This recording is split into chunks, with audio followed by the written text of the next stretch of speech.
नमस्कार मित्रांनो, स्वागत आहे तुमचे पुन्हा एकदा माझ्या कायदेविषयक चॅनल ज्याचे नाव आहे लीगल ॲटिट्यूड। मित्रांनो, हे असे चॅनल आहे जे जागरूक करते आपल्याला आपल्या अधिकारांबाबत। सबस्क्राइब करा चॅनलला आणि बेल आयकॉनचे बटन दाबून ऑलचा ऑप्शन सिलेक्ट करा, म्हणजे कायदेविषयक माहितीचे व्हिडिओ जेव्हा मी चॅनलवरती अपलोड करेन तेव्हा त्याचे नोटिफिकेशन आपल्याला वेळोवेळी मिळत राहील।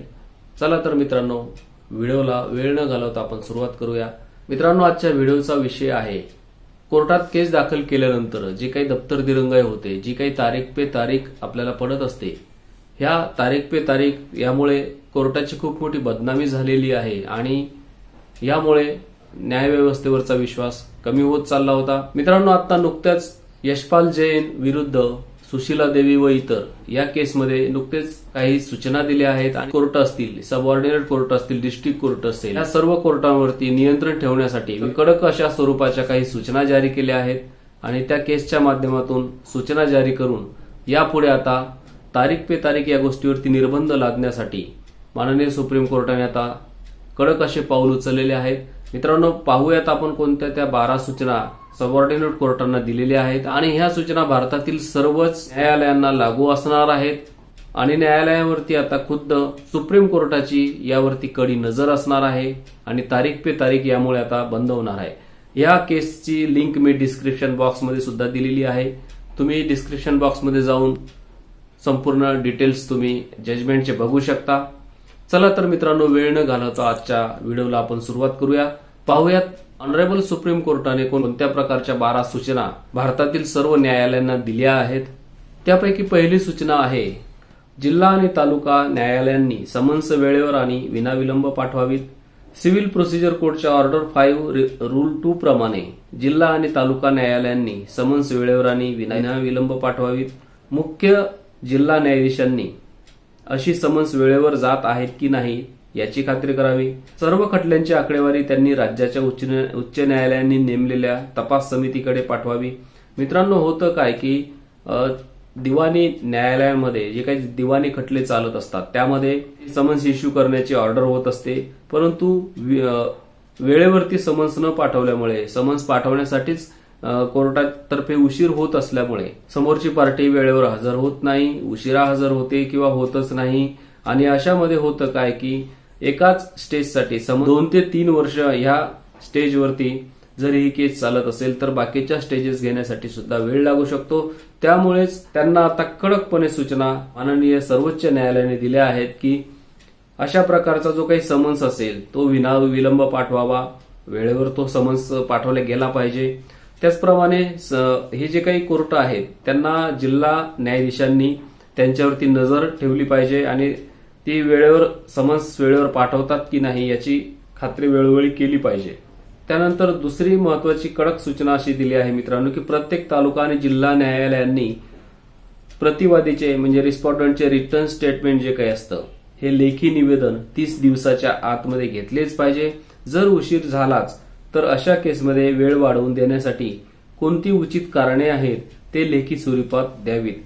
म्हणजे सिव्हिल प्रोसिजर कोडच्या ऑर्डर 8 रूल 1 प्रमाणे जर समजा रिस्पॉन्डंट हजर झाला असेल आणि रिस्पॉन्डंट हजर होऊन जर त्याने रिटर्न स्टेटमेंटसाठी म्हणजे लेखी निवेदनासाठी जर खूप वेळ मागत असेल तर अशा केसमध्ये 30 दिवसाच्या आतमध्ये हे रिटर्न स्टेटमेंट घेतलेच पाहिजे। अशा प्रकारच्या कडक सूचना या सबऑर्डिनेट कोर्टांना, या जिल्हा किंवा तालुका लेवलच्या कोर्टांना या ठिकाणी माननीय सर्वोच्च न्यायालयाने दिल्या आहेत आणि अशा केसमध्ये जर यदाकदाचित उशीर होत असेलच तर अशा केसमध्ये वेळ वाढवून देण्यासाठी उचित आणि योग्य प्रकारची काही जी काही कारणं असतील त्या कारणाशिवाय अजिबात वेळ वाढवून देण्यात येऊ नयेत। त्यानंतर 3 नंबरची सूचना आहे मित्रांनो, वादी आणि प्रतिवादीच्या लेखी निवेदनानंतर पहिल्या सुनावणीच्या वेळी सर्व तालुका आणि जिल्हा न्यायालयाने ऑर्डर 10 नुसार पक्षकारांकडून तो विरुद्ध पक्षकाराने केलेले जे काही आरोप आहेत ते मान्य करतो की नाकारतो हे निश्चित केलेच पाहिजे। दोन्ही पक्षकारांमध्ये समितीची किंवा तडजोडीची जर शक्यता असेल तर कोर्टाने तीही पडताळून पाहावी। शक्य असल्यास दोघांना तडजोडीसाठी, मध्यस्थीसाठी लवाद लोक अदालतमध्ये पाठवून लवकरात लवकर वाद मिटवावेत अशी पावले उचलावी। त्यानंतर 4 नंबरची सूचना आहे मित्रांनो, पक्षकारांना जर मध्यस्थी किंवा समेट करणे मान्य नसेल तर वादी आणि प्रतिवादी यांच्यातील वादाचे मुद्दे तालुका आणि जिल्हा न्यायालयांनी एका आठवड्यात निश्चित करावेत. जर समजा पक्षकारांना अशा प्रकारचे समेट घडवून आणणे किंवा मध्यस्थी घडवून आपसात वाद मिटवण्यासाठी जर त्यांची संमती नसेल, मान्यता नसेल, तयार नसतील, तर वादी आणि प्रतिवादी यांच्यातील महत्वाचे जे काही मुद्दे आहेत हे तालुका आणि जिल्हा न्यायालयांनी एका आठवड्यात निश्चित करावेत. म्हणजे इश्यूज जे असतात कोर्टात, इश्यूजची स्टेज असते, त्या इश्यूजसाठी फार विलंब कोर्टाने या ठिकाणी लावू नये, हे या सूचनेद्वारे माननीय सर्वोच्च न्यायालयाने सांगितले आहे. त्यानंतर 5 नंबरची सूचना सर्वोच्च न्यायालयाने या ठिकाणी दिली आहे की दोन्ही पक्षकारांच्या वकिलांशी बोलून खटला चालवण्याच्या तारखा निश्चित केल्यानंतर त्यात कोणत्याही प्रकारचा बदल न करता पुढील तारखा न देता ठरवलेल्या तारखांना ते खटले चालवावेत, त्या प्रकारच्या ट्रायल चालू ठेवाव्यात. म्हणजे दोन्ही पक्षकारांचे जे काही वकील असतील त्या वकिलांशी एकदा बोलून तारखा निश्चित केल्यानंतर त्यात कोणत्याही प्रकारचा बदल करू नये, तारखा परस्पर ठरवू नये. दोन्ही पक्ष वकिलांशी बोलून एकदा तारखा दिल्यानंतर त्यात अजिबात बदल करू नये आणि ठरलेल्या तारखावरच ते खटले आणि त्या ट्रायल्स चालू ठेवाव्यात. त्यानंतर 6 नंबरची सूचना आहे ती मित्रांनो, कोर्टात वारंवार तारखा देऊन पक्षकारांना खेटे घालायला लागू नये, त्यासाठी तालुका आणि जिल्हा न्यायालयातील न्यायाधीशांनी एका दिवसात ऐकता येतील एवढ्याच खटल्यांना तारखा द्याव्यात. दिवसाला भराभरा तारखा देऊन जास्त तारखा दिल्याने लोकांना होणारा जो काही त्रास आहे, जी काही गैरसोय आहे ती टाळावी, त्यासाठी डायरी मेंटेन केली जावी.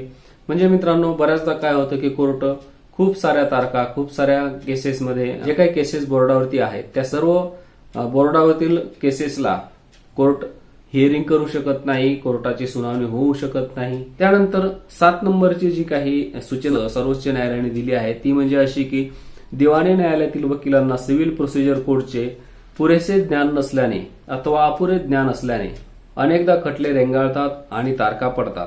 यासाठी बार काउन्सिल आणि बार असोसिएशनने पुढाकार घेऊन वकिलांना दिवाणी न्यायालयात प्रभावीपणे काम करण्यासाठी दिवाणी न्यायालय प्रक्रिया संहिता म्हणजे सीपीसीच्या ऑर्डर 11 डिस्कव्हरी अँड इन्स्पेक्शन, त्याचप्रमाणे ऑर्डर 12 ऍडमिशन इत्यादीचे ऑनलाईन प्रशिक्षण वकिलांना दिले पाहिजे आणि असे निर्देश माननीय सर्वोच्च न्यायालयांनी सबऑर्डिनेट कोर्टांना दिले आहेत. त्यामुळे काय होतं की दिवाणी न्यायालयात खटले कसे चालवावेत हे वकिलांना पण नीट व्यवस्थितपणे समजेल आणि कोर्टाच्या तारीख पे तारीख जी काही फंडा आहे या गोष्टीला नक्कीच चाप बसण्याचा. त्यानंतर 8 नंबरची जी सूचना दिली आहे ती सूचना अशी आहे की वादी आणि प्रतिवादीने वेळ मागितला तर ट्रायल कोर्टाने सुनावणी चालू असताना ऑर्डर 17 रूल 1 चे नियम तंतोतंत आणि बारकाईने पाळूनच वेळ द्यावा. अशा वेळी जास्तीत जास्त 3 वेळा खटला ऍडजंट म्हणजे पुढे ढकलता येतो, त्यापेक्षा